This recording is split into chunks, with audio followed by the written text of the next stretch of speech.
ကျွန်တော်တို့စာရေးရာတွင်စာလုံးပေါင်းကြောင့်အနှောင့်အယှက်မဖြစ်စေရအောင်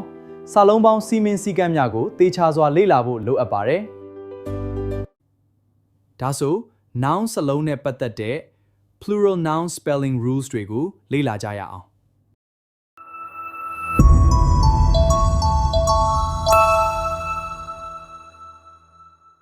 အားလုံးပဲမင်္ဂလာပါစိတ်မှတင်ပြတဲ့နာမ်အကြောင်းသိကောင်းစရာဗီဒီယိုမှာမပါလိုက်ရတဲ့ plural noun spelling နာမ်အများကိန်းစာလုံးပေါင်းလာပြီနော် spelling တွေဘာဖြစ်လေ့လာရသလဲဆိုတော့စာရေးရာတွင်ဖြစ်စေစကားပြောရာတွင်ဖြစ်စေအများကြီးအထောက်အကူပြုပါတယ်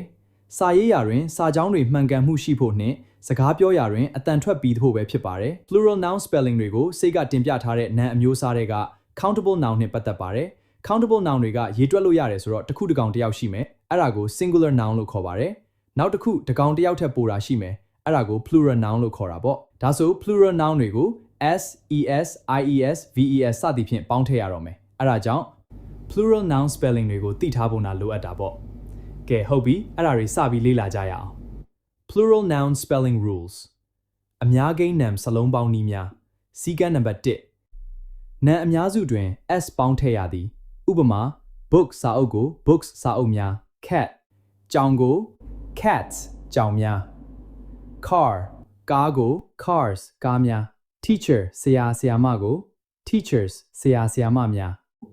စည်းကမ်းနံပါတ်2 s ss sh ch x z ဖြင့်ဆုံးသောနာမ်များကို es ပေါင်းထည့်ရပါသည်ဥပမာ bus ဘတ်ကားကို buses ဘတ်ကားများ class အတန်းကို classes အတန်းများ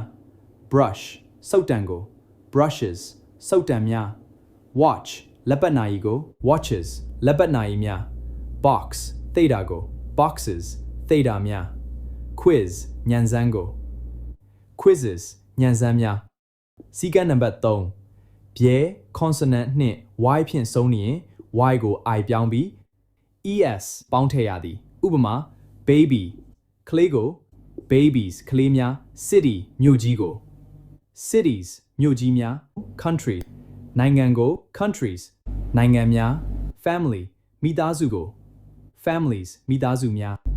စည်းကမ်းနံပါတ်4သရ vowel နှင့် y ဖြင့်အဆုံးသတ်ရင် s သာပေါင်းထည့်ရသည်ဥပမာ boy ကောင်လေးကို boys ကောင်လေးများ day နေ့ကို days နေ့များ key သော့ကို keys သော့များ toy အယုတ်ကို toys အယုတ်များစည်းကမ်းနံပါတ်5 f သို့မဟုတ် fe ဖြင့်ဆုံးသောနာမ်များတွင်အများအားဖြင့်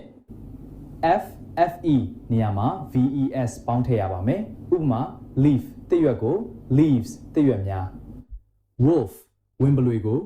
wolves ဝင်ပလွေများ knife ဓားကို knives ဓားများ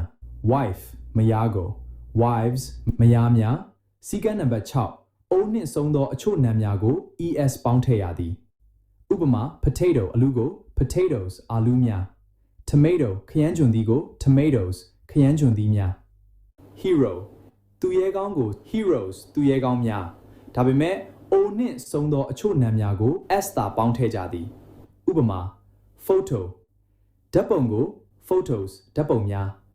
piano စန္ဒယာကို pianos စန္ဒယာများ radio ကို radios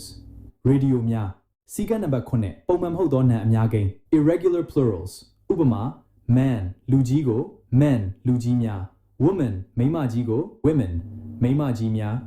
child ကလေးကို children ကလေးများ foot ခြေကို feet ခြေများ